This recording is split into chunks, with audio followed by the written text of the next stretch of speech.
Hola, ¿qué tal? Vamos a hablar acerca de la relación que existe entre COVID-19 y los animales. Voy a compartir una pantalla de una presentación en la cual vamos a platicar acerca de este punto.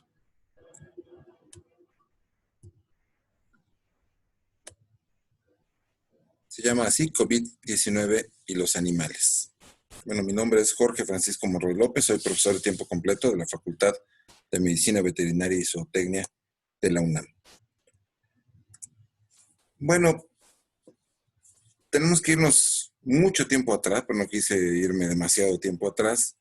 En el siglo XIX, Rudolf Virchow acuñó por primera vez el término zoonosis para tratar de entender a un grupo de enfermedades infecciosas que el hombre puede contraer a partir de los animales domésticos. Es como lo definió él en aquel momento. Más tarde este concepto se modificó y se englobaron todas las infecciones humanas que se adquieren o que son transmitidas por cualquier animal vertebrado, ya sea doméstico o silvestre. Y para el año 1959, la Organización Panamericana de la Salud definió a este grupo de enfermedades, a la zoonosis, como enfermedades e infecciones que de manera natural se transmiten entre los animales vertebrados y el hombre. Es decir, estamos hablando de un problema que realmente va y viene, no es solamente lo que nosotros adquirimos de los animales, sino también nosotros tenemos la capacidad de transmitir enfermedades a los animales, porque finalmente somos animales.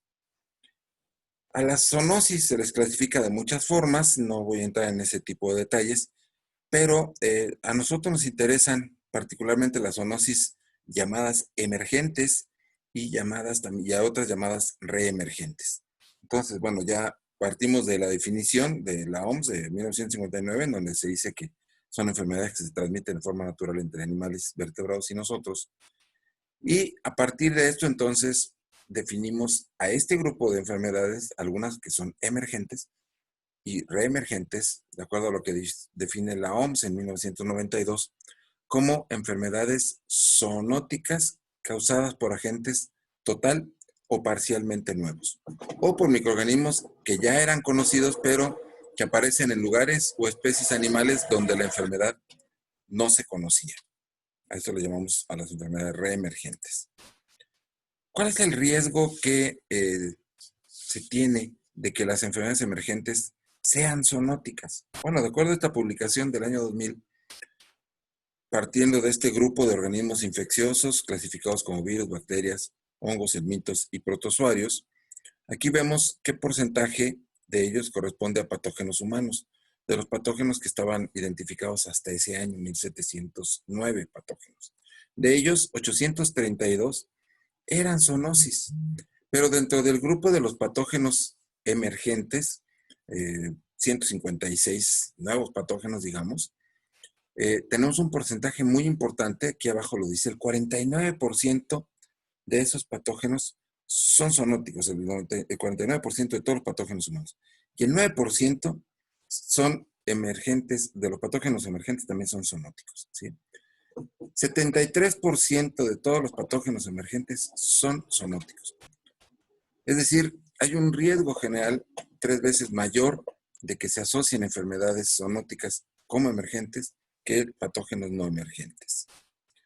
Y tenemos aquí algunas, vamos a platicar antes de entrar en materia del que nos ocupa, vamos a platicar de algunos que son, que nos ayudan un poco a identificar cómo ocurre esta transmisión o por qué ocurre este tipo de transmisión.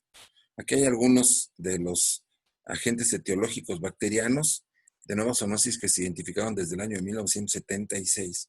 Y encontramos varios, pero en este caso, 1982, está Borrelia burgdorferi, que causa una enfermedad conocida como enfermedad de Lyme, que a veces pensamos que es algo que está en otras partes del mundo, que no ocurre en nuestro país. Sin embargo, ha habido reportes, ya se han hecho algunos trabajos donde se ha identificado este patógeno y la garrapata que lo transmite, se transmite por picadura de garrapatas en diferentes años. Entonces, empezó en el condado de Lyme, en Connecticut, en 1982, hace 38 años, pero a la fecha ya se sabe, ya se ha diseminado en zonas en donde digamos que son interfaces, es decir, sitios en donde la gente vive más cerca de los bosques, en una convivencia muy estrecha con la fauna de estos lugares, y que a veces las garrapatas llegan directamente a los seres humanos que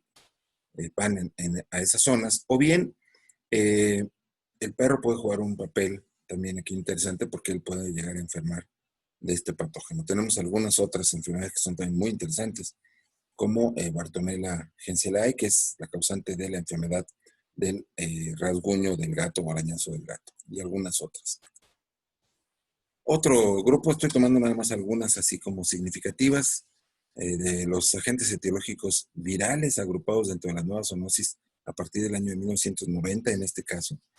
Está el hantavirus, que ocasionó primero una enfermedad que se llamaba enfermedad sin nombre, que es una enfermedad muy interesante porque ocurre de forma inhalada a través de que uno barre lugares en donde los roedores han defecado con este virus, con este hantavirus, que es un síndrome pulmonar, y entonces al barrer uno aspira a esto y puede adquirir la infección, ¿sí? No son las únicas, aquí hay varias infecciones, y ya hablaremos largo y tendido acerca de, ya sabemos cuál, que tenemos todos en mente, ¿sí? Pues son ejemplos de otras enfermedades que han surgido en tiempos recientes, que tienen un potencial pandémico también en cierto momento. Tenemos otras que ya son muy conocidas, viejas conocidas, como quizás la zoonosis más famosa del mundo, que es la rabia. La rabia es una enfermedad que también es viral, pero no solamente tenemos a la rabia, tenemos a la encefalitis equina venezolana, la encefalitis equina del este, la encefalitis equina del oeste, la encefalitis del oeste del Nilo, el dengue, rotavirus, etcétera. Son enfermedades virales. La podemos clasificar entonces a la zoonosis también por el tipo de agente, ¿sí? Bacterianas, rickettsiales, micóticas, parasitarias, e inclusive priones, es decir, enfermedades que son, bueno, agentes causales de enfermedad, que no son ni siquiera virus, sino que son proteínas que tienen la capacidad de multiplicarse en un hospedador y que se adquieren fundamentalmente a partir del consumo de productos contaminados. Se sabe, por ejemplo, en el caso de los priones, ya me desvío a hablar de rabia, pero rápido lo digo, en el caso de los priones, que había una transmisión de humano a humano en las zonas de Papúa Nueva Guinea por una práctica de canibalismo. La gente al morir, pues su cerebro era consumido por sus familiares para que permaneciera su esencia en ellos, pero permanecía su esencia y también este prión aberrante que producía una encefalopatía espongiforme transmisible.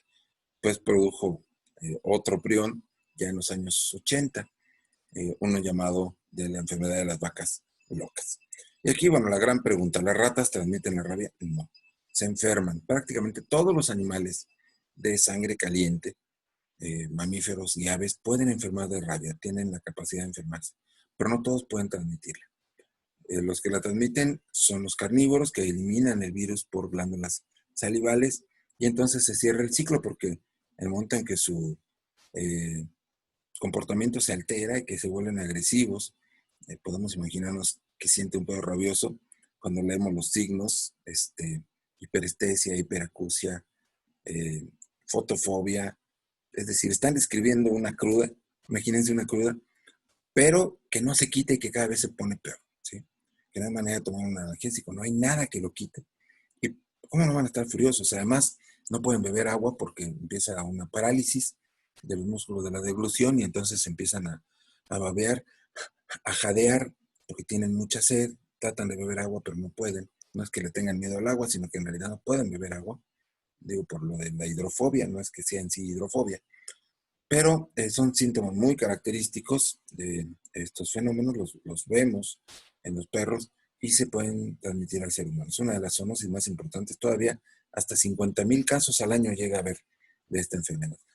En México, afortunadamente, somos el primer país que obtiene un reconocimiento por parte de la OPS como libres de rabia humana transmitida por perro. No se ha acabado la rabia, estamos justamente en campaña nacional de vacunación, no se ha acabado la rabia transmitida por el perro, ¿sí? simplemente no se han registrado casos en los últimos años, bien porque los perros no han estado vacunados y no han transmitido la enfermedad, o porque en caso de que haya habido una agresión por parte de un perro rabioso, se ha atendido oportunamente y se ha podido aplicar el tratamiento antirrábico, que son vacunas a los seres humanos agredidos.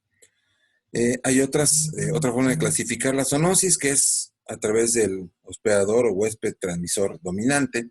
Entonces tenemos zoonosis transmitida por perros, por félidos, por équidos, por bóvidos, etcétera, ¿no? Es decir, perros, gatos, caballos, bovinos, borregos, cabras, porcinos, etcétera, aves, peces.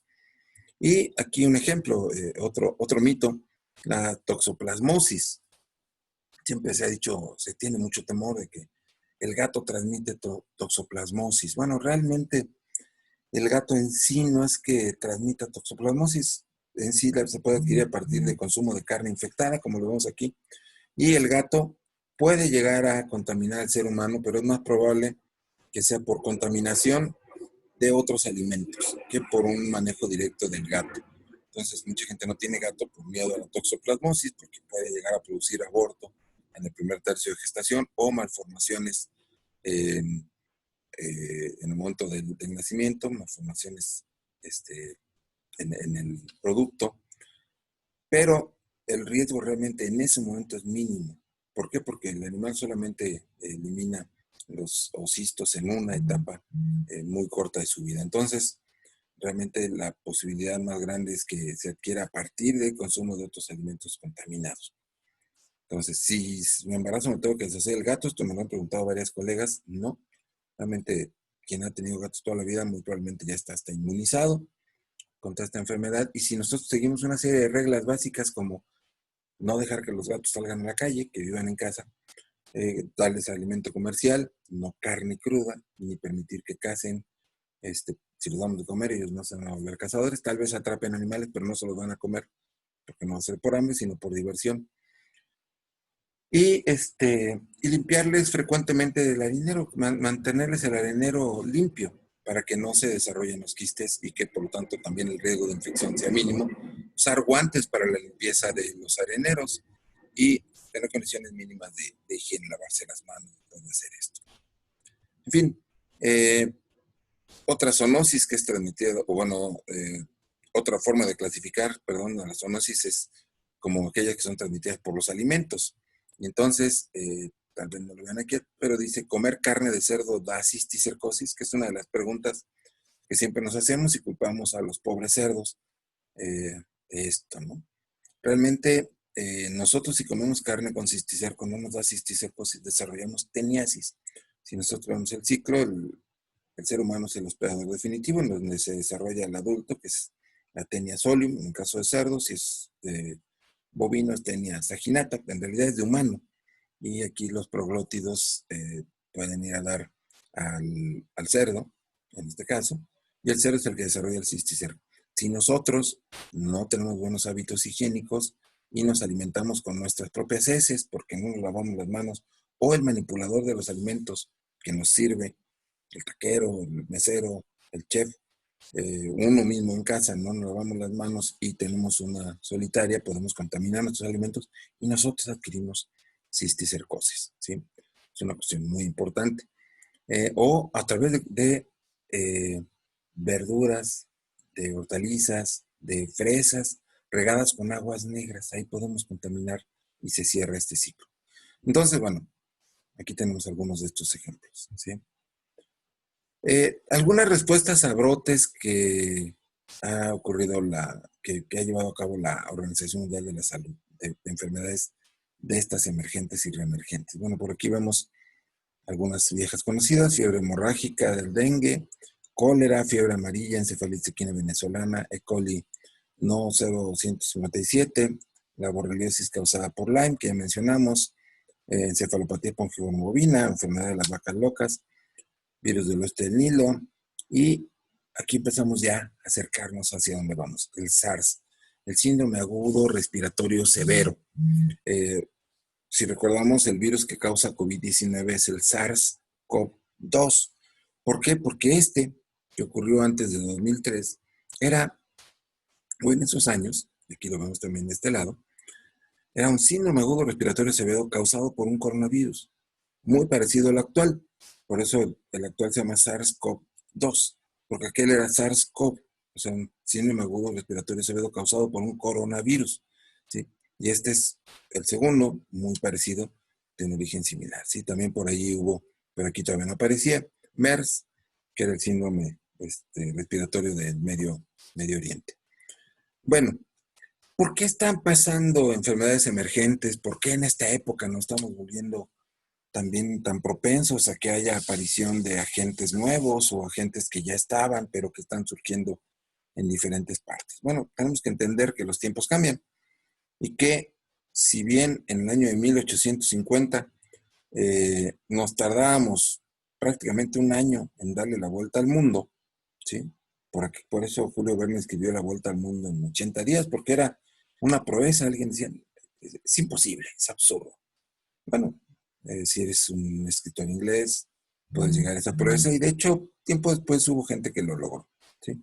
Pero conforme avanzan los años, conforme pasamos de 1850 a 1900, estos tiempos se van reduciendo, ¿sí?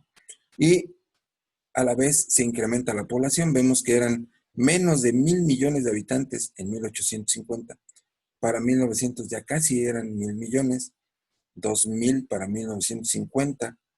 Para el año 2000 ya eran 6.000 millones, y ahora 20 años después estamos ya en 7.500 millones de habitantes, ¿sí? Entonces hay un crecimiento exponencial de la población y el planeta se está reduciendo, no en tamaño, pero sí en tiempo. Es decir, antes los viajes eran fundamentalmente en barco, ahora en avión podemos llegar de un día para otro prácticamente a cualquier parte del mundo, y no solamente nosotros, también todos los productos, nuestros alimentos y demás que comercializamos a todas partes. Vemos aquí los volúmenes de gente que se mueve o se movía antes de que hubiera la pandemia actual. Aproximadamente 698 millones de transferencias internacionales en el año 2000, ¿sí? Hace 20 años. Y vemos aquí cuáles son algunos de los movimientos más importantes en los aeropuertos de Washington, Baltimore, Nueva York, Los Ángeles, San Francisco, Chicago y Miami. Sí, volúmenes impresionantes. Millones de personas por mes. Perdón, aquí era por mes, igual aquí. Casi 700 millones de personas mensuales, ¿sí? Estos 700 millones son parte, porque en total se mueven 800 millones de personas. O sea, aparte de lo que se mueven por vía aérea, tenemos personas, 22 millones que se mueven, que son personas refugiadas o desarraigadas. 10 a 15 millones de migrantes no documentados. Nosotros aportamos, nuestro país es uno de los principales exportadores de migrantes no documentados. Viajeros internacionales, que son a los que nos referíamos allá atrás, casi 700 millones, ¿sí? Trabajadores migratorios, 70, 80 millones. O sea, gente que sí está legal y que va a vivir a otra parte del mundo. Y migrantes víctimas del tráfico, es decir, gente que no voluntariamente va a dar a otra parte del mundo a trabajar, o digamos esclavizados, ¿sí? Entonces, sabemos que 150 millones de personas viven fuera de su país de nacimiento. Esto equivale a 2.5% del total de la población del mundo. Está fuera de su lugar de nacimiento. Parte de las razones de por qué tenemos zoonosis emergentes. Bueno, hay una cantidad de fenómenos muy interesantes que están surgiendo. Primero, tenemos mascotas exóticas. Es decir, cada vez es más frecuente tener reptiles, tener mamíferos extraños, aves, muchas veces capturadas de forma ilegal y traídas al país de esta forma. Eh, También hay diferentes aspectos relacionados con el hábitat, en donde está cambiando el hábitat porque el clima se está modificando. Eh,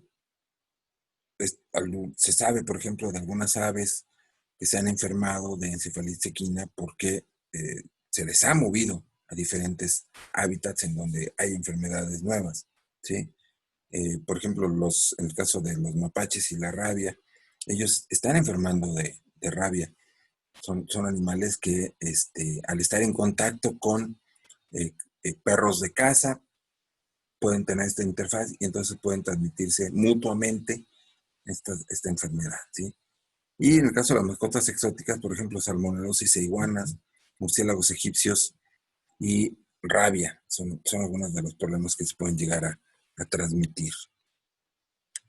Perdón, pero mi cronómetro se está desconectando. No quiero pasar del tiempo. Bueno, natural no significa, y no, como ya lo brinqué, pero a veces pensamos que voy a comer natural, voy a vivir natural, y entonces nos sentamos en el pasto y demás, y esto no necesariamente significa que de esa forma no me voy a enfermar, ¿sí? Esto no es cierto. Tenemos que, por ejemplo, aquí esta correlación es muy interesante, ¿sí? Vemos que se han importado cada vez más iguanas a los Estados Unidos, ¿sí? Tenemos el número de iguanas aquí representado con esta línea azul, vemos cómo se va incrementando, y vemos cómo de manera paralela se incrementan los aislamientos de Salmonella marina. Entonces es muy interesante, hay una correlación. Esto existe, es real, ¿sí? Aquí vemos cómo se va incrementando. ¿Por qué? Porque estamos expuestos a este agente que de otra forma no podríamos estarlo. Si nosotros no estamos en contacto con las iguanas, no vamos a estar, no vamos a tener riesgo de enfermar, ¿sí? ¿Por qué ahora? ¿Por qué nos estamos enfrentando a estos problemas en este momento? ¿Por qué el siglo XXI es el ideal para que se presenten zoonosis emergentes? ¿Y por qué tenemos un riesgo cada vez más alto de enfrentarnos a pandemias? Bueno, primero tenemos mejores instrumentos para el diagnóstico de organismos de difícil identificación. Hay una revolución en cuanto a la microbiología molecular. Podemos identificar agentes como hantavirus, bartonella, etcétera. Se hacen también estudios epidemiológicos de seguimiento para llegar al verdadero origen o a la causa de enfermedades. Se investigan los brotes y se mejoran los sistemas de vigilancia. Así se ha identificado hantavirus, influenza, leptospira, el virus Hendra y el virus Nipah, por ejemplo. Se hacen estudios de animales silvestres que han revelado nuevos patógenos y nuevos estudios realizados sobre la interacción entre reservorios silvestres y animales domésticos y humanos. Hay también mayor interés en enfermedades transmitidas por vectores, particularmente aquellas que se transmiten por garrapatas, como el caso de erliquiosis, enfermedad de Lyme, etc. Entonces, estamos buscando, ¿sí? Pero también tenemos un mayor comercio de alimentos. Podemos encontrar en supermercados comunes y corrientes, al alcance de cualquier persona, alimentos que proceden casi de cualquier parte del mundo. Podemos encontrar zanahorias de Zambia, o algunos otros alimentos como limón pasto de Tailandia, etcétera, ¿no? Pasto limón de Tailandia, o de Perú, espárragos, etcétera, ¿no? Las zoonosis emergentes están relacionadas también con el consumo de alimentos y con muertes en países como Estados Unidos. Se estima que cada año las enfermedades relacionadas con el consumo de alimentos producen en ese país 76 millones de enfermos, de una población de 350 millones de habitantes. 325,000 hospitalizaciones y 5,000 muertos, ¿sí? Pero ha habido cambios también en los factores que contribuyen a la epidemiología de las enfermedades transmitidas por alimentos. Por ejemplo, hemos modificado la dieta. Además, cada vez con más frecuencia por cuestiones de necesidad, porque vivimos demasiado tiempo fuera de casa, okay, estos 6 meses últimos no, pero en general la tendencia era para allá. Salíamos muy temprano de casa y regresábamos en la noche. Por lo tanto, cada vez más recurrimos a servicios comerciales de alimentos, es decir, dejamos de comer en casa y empezamos a comer en la calle, en el restaurante, en la fonda, en la taquería, en nuestro caso más cercano. También existen nuevos métodos para producir alimentos, como que son los OGM, organismos genéticamente modificados, que todavía mucha gente les tiene pánico, que en realidad el problema es que afectan la biodiversidad más que producirnos como tal un problema de cáncer o algo así por consumirlos. No es eso, ¿no? Surgen agentes o infecciones nuevos o reemergentes, es decir, agentes que ya eran del pasado o que estaban restringidos a ciertas zonas y de pronto hoy se diseminan a otras zonas o surgen en lugares nuevos. Y también, dado que se incrementa la expectativa de vida, que logramos salvar a la mayor parte de los bebés que nacen, pues esto hace que ese grupo adicional de bebés que están naciendo y esa población que estamos llegando cada vez a edades más avanzadas, pues incrementamos, damos volumen a los grupos o poblaciones de alto riesgo, ¿sí? Aunado a los problemas de la dieta, que ya sabemos que generalmente están también asociados a eh, otras enfermedades como diabetes, hipertensión, eh, basados sobre todo en cuestiones de sobrepeso, es decir, comemos mal por lo mismo que decimos, vamos a servicios de alimentos, no comemos lo más sano, comemos lo que hay, alimentos muchas veces ricos en grasa y carbohidratos, bajos en fibra, con poca higiene, en fin, todo esto se suma y es lo que favorece que surjan algunos de estos problemas de salud. ¿Cuáles son algunas de las estrategias para controlar, para prevenir y controlar estos problemas? Primero, reconocerlos, identificar que están presentes, hacer diagnóstico, ¿sí? Para esto hay que hacer investigación de brotes, investigación epidemiológica, analizar sistemáticamente factores de riesgo, cuáles factores se están sumando y por qué. Colaborar para formar estructuras estratégicas entre agencias. Afortunadamente ya en los últimos 10 años la FAO, la Organización Mundial de la Salud y la Oficina Internacional, bueno, la antigua Oficina Internacional de Episodios, ahora la Organización Mundial de Salud Animal, están trabajando en una estrecha colaboración en un concepto que se conoce como una sola salud, porque se dieron cuenta que hay interfaces entre problemas ambientales, problemas de salud animal y problemas de salud pública, y se tienen que abordar de manera integral. Contar o debemos de favorecer que haya estructuras avanzadas disponibles para el diagnóstico y la vigilancia epidemiológica que permitan intervenciones internacionales e interdisciplinarias. Llevar a cabo estudios de epidemiología y epidemiología aplicada con especialistas de campo, servicios de inteligencia epidemiológica de profesionales en salud pública veterinaria. Y en materia de educación, entrenar y transferir tecnología, así como generar información y comunicación, como esto que estamos haciendo en esta feria. ¿Qué ha cambiado en el siglo XXI?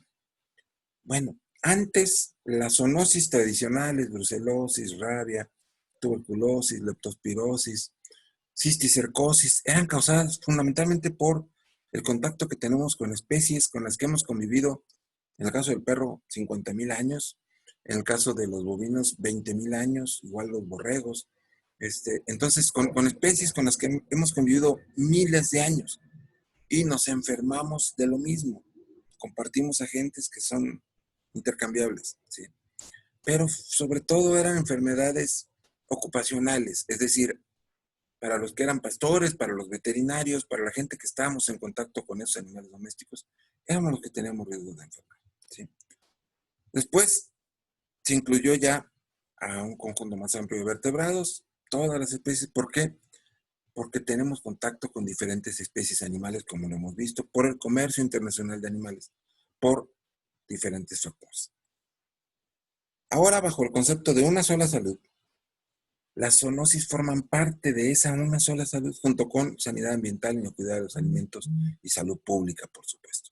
Es decir, tenemos que contemplar que vivimos en un planeta y que por lo tanto tenemos de pensar en esa salud de manera integral. Antes, en la epidemiología que yo estudié en licenciatura, los brotes eran focalizados, eran clásicos los estudios de hay una comida,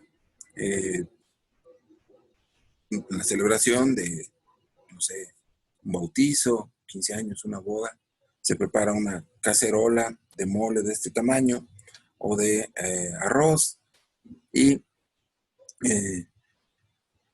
no la podemos preparar el mero día porque la pachanga empieza desde temprano, así que normalmente se prepara el viernes en la tarde, en la noche.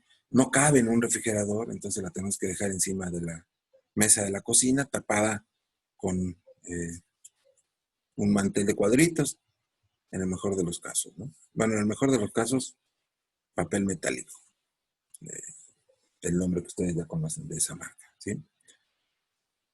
Al día siguiente se calienta solamente a temperatura para servir, ya no se cuece el pollo y el mole, sino ya simplemente se calienta para servir, es decir, se medio calienta y ya tuvo toda la noche ahí, normalmente no se contamina porque está tapado, razonablemente protegido, pero una vez que destapamos eso empezamos a meter los cucharones y servimos platos y platos y platos para la concurrencia, ¿sí? Esto está sobre la estufa todo el día. Una parte de esto está a temperatura ambiente, ideal para la incubación. Y pues como no tenemos termómetros a la mano en la cocina, ¿cómo medimos la temperatura? ¿Se les ocurre? Sí, claro, tenemos un termómetro integrado todos, ¿sí? Ese termómetro lo metemos a la cacerola para ver si ya está la temperatura y parece que sí. Ese mismo dedo lo volvemos a meter y entonces estamos recontaminando el producto, ¿sí? Esta es la forma clásica en la que se presentaban los brotes.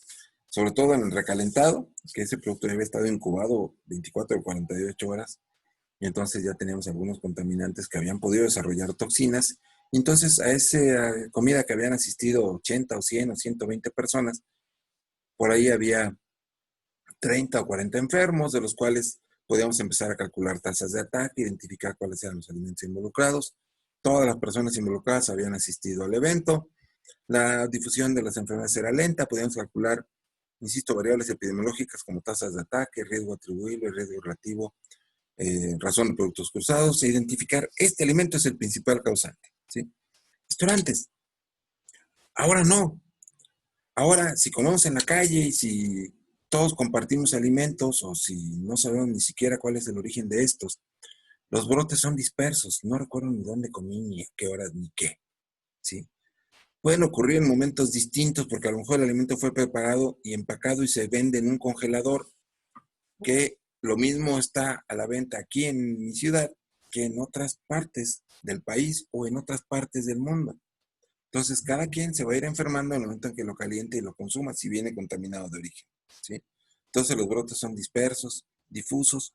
Probablemente muchas personas estén involucradas porque muchos van a comer el alimento y las enfermedades se van a difundir rápidamente a cualquier parte del mundo y no vamos a poder ni siquiera hacer estimaciones mínimas desde el punto de vista epidemiológico, como tasas de ataque, riesgo relativo, riesgo atribuible, etcétera, ¿sí? Es decir, el enfoque epidemiológico se ha modificado. Del año 2000 a la fecha, el porcentaje de enfermedades zoonóticas humanas ha aumentado de 49, déjenme quitar aquí porque yo mismo me estorbo, a 61%. ¿Se acuerdan que era 49% para el 2000? Bueno, ahora es el 61%, ¿sí? Aquí está. 1.415 patógenos humanos conocidos en el mundo, 61 son zoonóticos, ¿sí? Y afectan principalmente a las poblaciones menos favorecidas y más vulnerables. ¿Por qué? Porque hay cada vez más migraciones, porque también hemos modificado nuestros estilos de hacer turismo, ya no vamos tanto a hoteles, porque ahora resulta que tenemos otro tipo de formas de viajar, a casas, a lugares donde la gente probablemente de muy buena fe, de muy buen corazón, hacen las cosas, pero sin tanta sistematización en cuanto a la higiene como en los hospitales, perdón, en los hoteles u otros lugares donde son profesionales del turismo. También el comercio cada vez es mayor, ¿sí? Hay un 100% de 1990 al año 2011 de el incremento de las exportaciones de mercancía en volumen, ¿sí? De acuerdo a la Organización Mundial de Comercio. 100%, ¿sí? Y no, cada 10 años, mejor dicho, ¿sí? Y va para arriba, para arriba, para arriba. También hacemos ecoturismo y espeleología, nos exponemos altamente a algunos factores si lo hacemos de forma no profesional. Si no tenemos los cuidados adecuados, si no tenemos las precauciones, podemos exponernos a agentes patógenos de los animales que viven en ese tipo de lugares. La gente hace reality shows como Supervivencia al Desnudo, exponiéndote al 100% a cualquier riesgo que pueda haber en esa naturaleza. También cada vez más se consumen alimentos orgánicos. Estados Unidos es el país con mayor consumo de comida orgánica.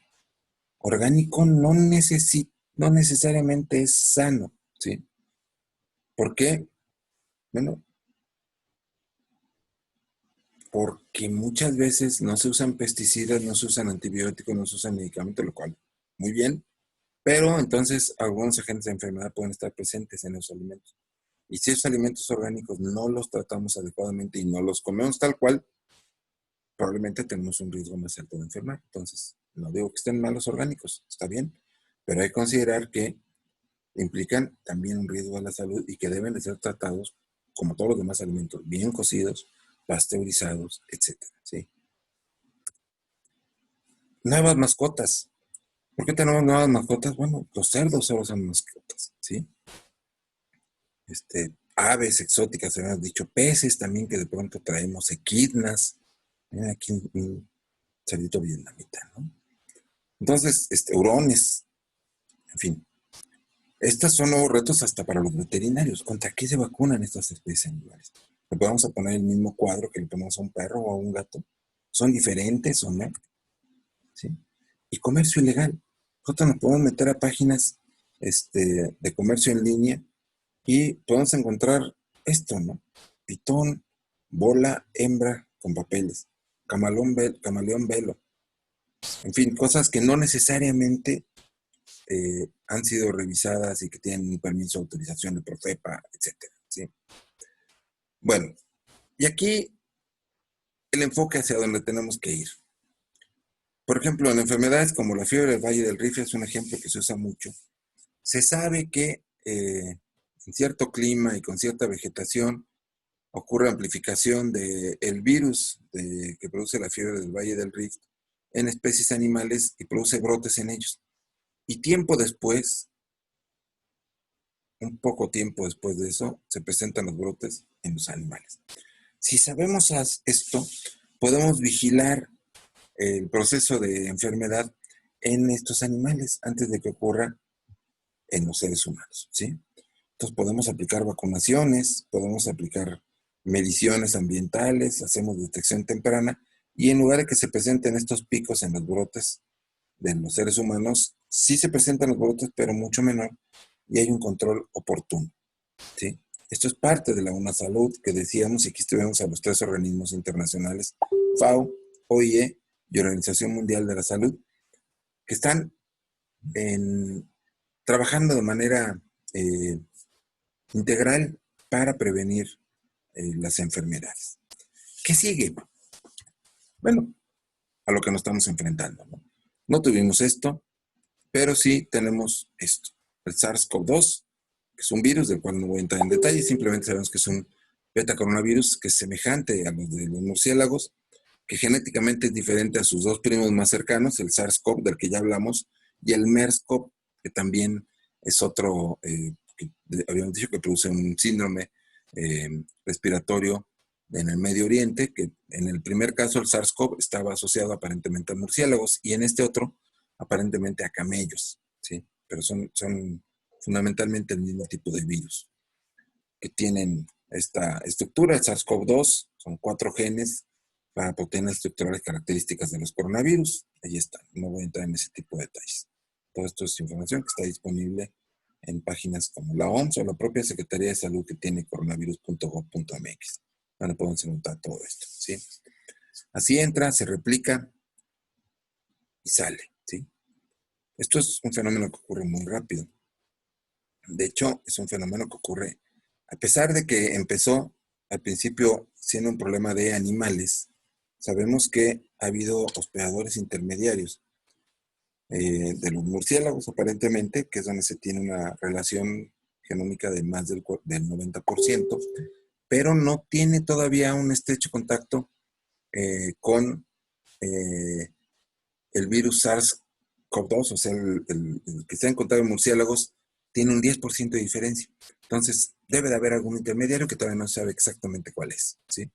Y ese intermediario se relacionó con el humano, pero a partir de entonces, el problema ya es de humanos. Nariz y boca, células de tejido respiratorio, por contacto directo prácticamente, o por la cercanía entre por nariz, boca y mucosa de los ojos, afecta a toda la población y se replica en el sistema respiratorio y afecta también otros órganos, aparatos o sistemas, ¿sí? Inmunológicamente se ha detectado esto, es decir, el virus se empieza a producir por lo menos una semana antes de que aparezcan los signos y se sigue produciendo por lo menos una semana después. Todo eso es el periodo potencial de contagio. Pero se ha visto que aparentemente puede estar más tiempo, ¿sí? En esta gráfica vemos donde se puede detectar para aislamiento y PCR, que es en esta línea color café que vemos aquí, ¿sí? Y vemos aquí también, esta es la presentación de anticuerpos. Todavía no sabemos con precisión qué tanto, perdón, esta no es anticuerpos, estos son anticuerpos, qué tanto pueden durar, ¿sí? IgM caen relativamente rápido, pero no están al principio de la infección, por eso no es bueno hacer la detección de anticuerpos al principio, sino casi a partir ya de la segunda semana, como lo indica acá, ¿sí? Y los IgG, que son los que probablemente nos van a ayudar más a evaluar, hacer estudios poblacionales para ver qué tanto se ha difundido y qué tanto ya hemos alcanzado la inmunidad de rebaño o inmunidad de alto, como se le conoce, ¿sí? ¿Qué es lo que debemos saber con respecto a COVID-19? Que no conocemos el origen exacto del brote actual de la enfermedad del coronavirus, pero que sabemos que probablemente surgió a partir de un murciélago o algún otro animal. No se conoce la evidencia de que los animales tengan un papel importante en la propagación del virus que le causa COVID-19, es decir, si bien se supone que es una zoonosis porque vino de un animal, actualmente los animales no juegan un papel importante en la transmisión de la enfermedad, ¿sí? No hay tampoco un riesgo de que los animales transmitan COVID-19 a las personas, porque este riesgo hasta ahorita se considera bajo, y eso porque no existe el riesgo cero, pero no se ha identificado que haya habido personas que se contagiaran a partir de animales, ¿sí? Esto no lo digo yo, lo dice los CDC, los Centros para Control de Enfermedades, Control y Prevención de Enfermedades de los Estados Unidos, ¿sí? La OMS lo confirma. Se deben realizar más estudios para comprender si diferentes animales podrían resultar animales afectados por COVID y de qué manera, y seguimos aprendiendo mucho acerca del virus. ¿Cuál es el riesgo de que los animales pues propaguen el virus que causa COVID a las personas? Bueno, esto decíamos al principio probablemente pasó, pero la verdad es que no es un riesgo como tal de que actualmente que exista. Es mucho más fácil, es muchísimo más alto el riesgo de que nos enfermemos a partir de otro ser humano. Y que como ya vimos, puede estar en incubación, es decir, ser asintomático, que no sepamos que está enfermo, ¿sí? Y que por lo tanto él cree que está bien y que puede infectarnos. Se estima que 80% de las personas que están infectadas de COVID-19 no manifiestan signos. Entonces, pueden contagiar. Son portadores asintomáticos, ¿sí? No nos cuidemos de los animales, cuidémonos de las personas. La sana distancia, el cubrebocas, medidas de higiene, quedarse en casa en cuanto sea posible, ¿sí? ¿Qué riesgo hay de que nosotros contagiemos a nuestros animales? Bueno, en el zoológico del Bronx fue donde por primera vez se comprobó, aunque ya había rumores, se sospechaba, había habido cuadros clínicos y demás, por primera vez se tomó una prueba, un PCR tipo real, en un grupo de felinos, porque se lo tomó una tigresa, pero en realidad eran varios tigres y leones los que habían mostrado sintomatología respiratoria, signología respiratoria, y había un cuidador de animales que resultó positivo a COVID-19 y que él era el que había estado en contacto con los animales, y entonces se pudo demostrar que los animales se enfermaron a partir de él. Estamos todavía aprendiendo, ¿sí? ¿Y qué hay con otras especies animales? ¿Los perros, los gatos se pueden enfermar? Sí. Parece que los gatos tienen un riesgo más alto de enfermar que los perros. Y se ha afectado también por ahí a granjas, una granja de bisones en España que tuvieron que sacrificar 92,000 animales porque salieron positivos y también infectados aparentemente a partir de los trabajadores de la granja. Bueno, aquí termina la charla. La conclusión es que nos tenemos que cuidar, pero el riesgo no son los animales. Somos veterinarios, nosotros estamos haciendo trabajo de investigación, estamos muy al pendiente de esto porque nos interesa mucho, porque vivimos de la relación que existe entre el hombre y los animales, porque utilizamos animales para producir alimentos, porque utilizamos animales para que nos acompañen, tienen esta función, nos acompañan, son animales de trabajo, tenemos vacas, tenemos caballos, tenemos animales que trabajan con nosotros.